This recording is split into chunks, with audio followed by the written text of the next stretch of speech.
Bonjour. À l'heure où les chrétiens revivent la mort et la résurrection du Christ, nous pouvons penser à celles et ceux qui, comme lui, portent des croix bien trop lourdes sur leurs fragiles épaules. La croix est plantée au cœur de notre vie quand nous nous reconnaissons impuissants devant la misère du monde, lorsque, regardant en vérité au fond de nous-mêmes, nous nous reconnaissons minables, quand nous ne parvenons pas à aimer les autres, quand nous ne nous aimons pas nous-mêmes et quand nous ne savons pas nous laisser aimer, nous laisser pardonner.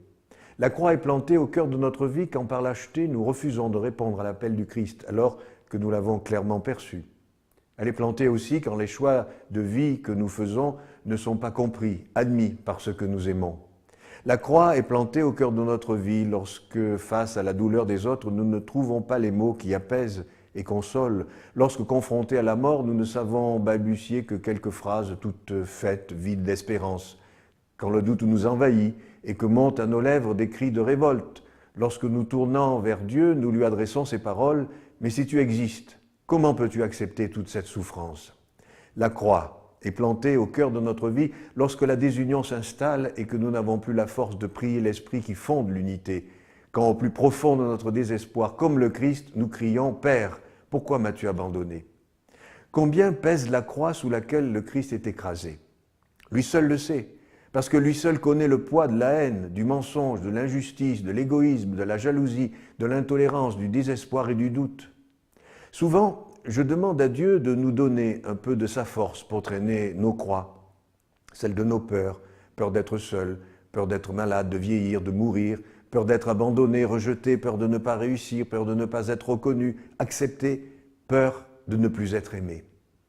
Dieu qui fait les croix, fait aussi les épaules, et nul ne l'égale dans l'art des proportions, dit saint Augustin.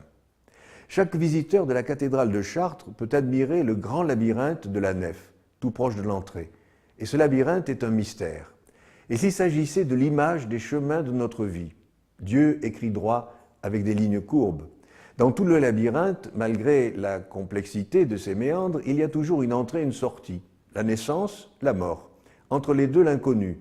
Des voies qui ne conduisent nulle part, des raccourcis qui n'en sont pas, des impasses qui obligent à rebrousser chemin, des tours et des contours inutiles, sans parler des pièges et des embûches.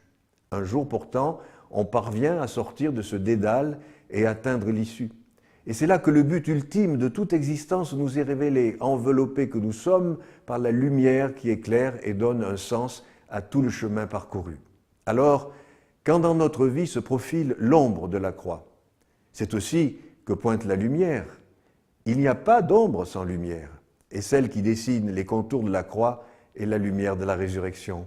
Je vous souhaite une belle fête de Pâques.